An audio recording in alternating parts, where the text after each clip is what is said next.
We're on the set. The musical episode is happening. How are you feeling? I feel like I've won a competition. Yeah? A singing and dancing competition? Yeah. I was like, please, can I one day sing and dance in something that's really great? I'm having a time of my life. Yeah? I cannot wait for people to see this episode. I mean, what I've seen so far, it is so epic, and I know you guys recorded all your own vocals. Kind of walk us through the process of what has gone into this episode. Oh, well, it's been a long time in the planning, actually, because it's been muted around since we've done a lot of music in the show. We did some dancing in the show last season, and people were like, are you ever going to do a musical episode? We always wanted to find a way to do it where it wasn't just, oh, we're doing a musical episode. There needed to be a reason for the music and the dancing to happen.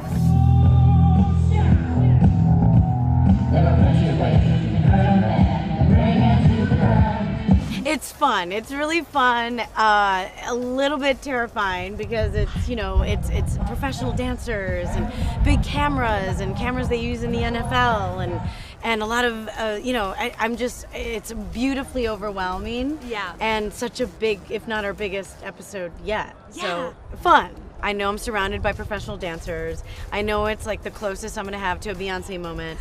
So I wanna make sure to get those steps ingrained so that I don't even have to think about it and I could, like, you know, give the camera a little sass and a little Ariana Grande hair whip. Pony, I mean, this pony's so cute. Yeah. Yeah. Kaylee, our hair sensei, was like, you gotta go Ariana Grande. You have to. Ain't no sound but the sound of his feet. Machine guns ready to go. How has the dancing and the singing been for you? Great. Yeah. Moving on. Yeah, no. Has it been hard or? It's been totally hard for me. It's really, really hard. This all one's of an it. amazing dancer, by the I was way. gonna say, I saw the twirl out there. You twirl straight into his got We did arms. a good twirl. We did a good twirl. It's been fun. Yeah? Yeah, It's it's been fun. challenging and fun. In a Talk good way. about the vocals. You sing in this episode, right? I kind of lip sing. We this sing all song. together, yeah, on this Yeah. one. On this one. Yeah. Okay. Yeah. Was that scarier for you? I mean, this one's an old pro. Well, I will say it wasn't that scary because I don't sing my own song, so I'm just kind of lip singing. So it's easier, you know. I'm a little scared of singing. I'm terrified of it, actually. Where are Lucifer and God in this point of time? Are they getting along? Do they have issues? They have huge issues, with huge unresolved issues. Well, Lucifer certainly does with Dad, and Dad seems to be pretending that nothing's ever been wrong and whatever, which of course winds Lucifer up. And he spends most of his time wanting his dad just to keep away from him.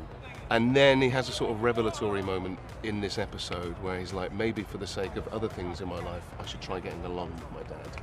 Are we gonna get that duet, the God and the Lucifer singing moment?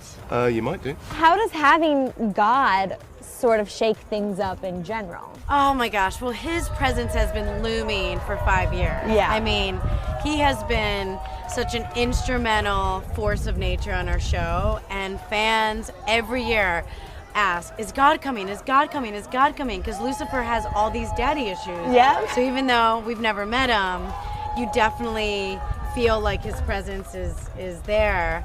And so you finally meet the guy who is making the devil insecure for the first time ever. Yeah. So what's so beautiful about his intro is that it's a very relatable one.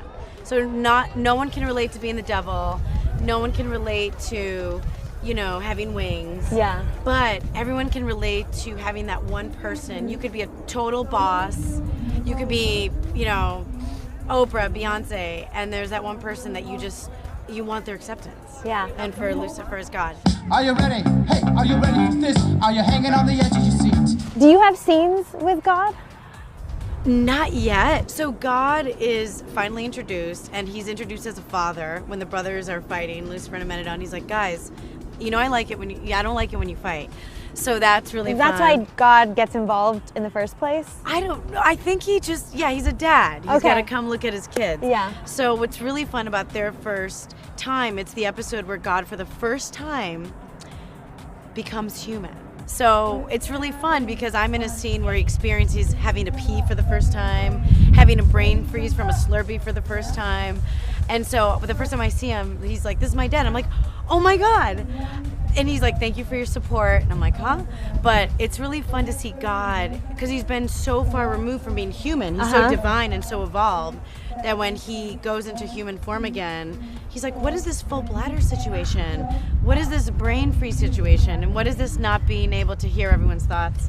So it's fun. It makes him very relatable. Does Ella know that it's God? Because we've talked a little bit about her faith and how she doesn't really know that Lucifer is Lucifer.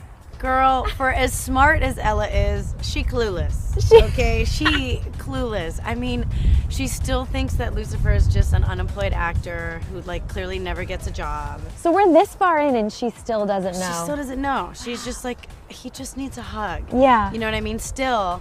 And he's almost like an older brother. She appreciates his puns. And she has no idea. Oh my God, I think I even added something in where, you know, when when she's like, this is my dad, I'm like, oh, adopted. You know what I mean? Like, that's how she, so good. she's just so. Yeah, that's so clueless. Ella, by the way. So Ella. Yeah. Pose, hit. How many songs do we get? I think there's like 8 numbers. That's a It's big pretty deal. Epic. Yeah. Well, yeah, it's a lot, and it's a lot to shoot on the same schedule that we shoot on Right. anyway. Do you feel like there's a theme to all the songs? Like, are they all sort of connected? There was like certain songs that came up when we knew what the situation was, and for example, the song we're doing today is like, we were desperate to get this song and get it cleared and be able to use it because it's so perfect. And we did. That's the main thing. Like, we started this going, these are the songs we want to do, and we probably won't get this and we probably won't get that one, so we'll have a backup. We got all the songs we wanted. I mean, from what I've heard, I only know With about lyric 3 changes of them. as well. Lyric changes? Occasionally. Like what?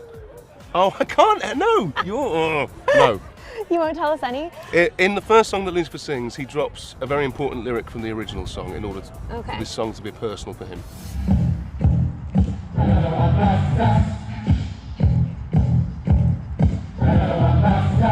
What's so great about this musical episode is that every song is different.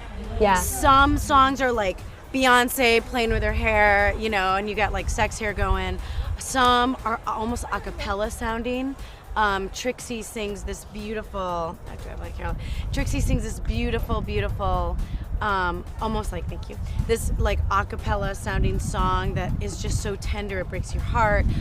Tom, I think, does his best singing he's ever done. Wow. He was so nervous about it and he crushes it. He has a duet, you know, with Dennis. I have like a sing-off kind of battle with Maze, and it's just, each song is so different. DB's Linda and Amenadale's song is very whimsical, almost like Marvelous Mrs. Maisel in the Park. Yes. So what's so beautiful about the show is that each song is so different and yet moves the story forward, and you get to see our characters in a way that you've never seen. You said it moves it forward. Do you think it's a pivotal episode? I do. I mean, there's Decker Star moments, there's realization moments, it's really good, you guys. It's funny because you think musical episode and you think light and playful. Yeah. But at the table read, we're in it. We're behind the curtain. And at the table read, we stopped, and then it was silent when we ended, and it was really emotional. So it's one of those things that I think singing is such a vulnerable thing to do. Yeah. So you're seeing these characters almost subconscious. You're seeing them raw. You're seeing them without their mask. Yeah. Which I think we've never really done in a show. Everyone kind of, I mean, Ella's pretty transparent, but you're seeing her most vulnerable thing and her Achilles heel, which is Bad Boys. So what's so great about this episode is that every musical number shows someone's really vulnerable side. Like even Chloe and Lucifer, they haven't danced together since the prom episode. Fans are gonna go nuts, like for their Decker Star moment, to see Lauren spin into Tom and have this. I mean, even that, I think that's what they really want to do. But you know, when you really like a guy, you're like, hey, so yeah, that'd be cool if you come over, but whatever, no big deal. You know what I mean? No one really is so transparent. So this episode shows us at our most raw, vulnerable, and we were freaking out. Okay, we were going into the studio and everyone's shaking, and there's a good reason to break into song. It's because God's going a little schizo, so And he's kind of playing Puppet Master? He is. He is. He's playing Puppet Master, and he's getting old, so stuff's getting a little janky. When I first talked to you, you mentioned that the romance for Ella gets a little complicated this season. Yes. Where is she at right now? Is there a love interest? There is a love interest, and this is probably one of, if not Ella's darkest moments. And our producer, when he wrote the episode, Chris Rafferty, who's a really talented writer, he watched the show and he's like, we've never gone this dark on the show. I'm like, wait a second, you're telling me that one of the darkest moments of 5 years of the show is Ella. How do you think fans are going to feel when they watch this episode? I hope that they love it. Yeah, and I would say the people that love musical theater and musicals are going to absolutely adore it. Yeah. You know? It's been, I mean, it's nice because there are lots of fun numbers in it, but there's also a couple of really heartfelt numbers that are like proper tearjerkers. Like emotional moments? In what way? Well, in the state that our characters are in, you know, when the song comes up and then what the words of the song mean to that character. We try to find, you know, some connection rather than just being random songs. Can I brag about you for a second without giving anything away? Go on, Nan. So Tom, If you must. Don't, yeah, go. Tom's in a difficult place. Lucifer's in a difficult place, and Tom goes into song, and he played it for me yesterday or the day before, and I was in my trailer just, you know, crying at how beautiful the recording is, and knowing the moment within the story. And it just brought tears to my eyes. I mean, it's absolutely touching and gorgeous. Sang so well with the correct kind of, you know, you can feel what he's feeling through your singing, and it's gorgeous. Oh, it's beautiful. thanks, honey. How do you feel hearing that? You know, no, I'm not going to lie. I'm super proud of this whole episode actually, and the way everything's turned out. But this particular song is something that I've wanted to do on the show for a while, It's really and we so needed good. to find the right moment, and this is totally the right moment, and I'm just delighted with how it's turned out. Do you feel like because of the songs that we see a more vulnerable side to the characters in a way? I think, I mean, I would say that definitely with Lucifer for sure, you know, because music is a way into people's soul a little bit. Yep. And music is, you know, in Lucifer's soul. And, you know, that's why I love that episode with Father Frank in season 1, because it's like these two poles apart characters and they bond over music. Yeah. And it's an unspoken language. And I think, yeah, it does. It taps into parts of Lucifer that maybe just the spoken word doesn't. Yeah. You mentioned your favorite part of the episode is the opening. What is your favorite part of the episode? Well, actually, I don't love singing and dancing, but we shot something today that ended up being... Oh, no. Oh, I know the moment, I think. Yeah. Yeah. We shot something today that ended up being very spontaneous, but yet also very fun and ridiculous and silly. But the thing that I think people might like, they may hate it. But if they like it, I think it's something that you never imagined Chloe doing. So I think, you know, anyone who likes the Decker Star situation are gonna have a laugh, because, you know, It may be a Chloe gift. just really needs to I've got a feeling it might be a relax. gift moment, this.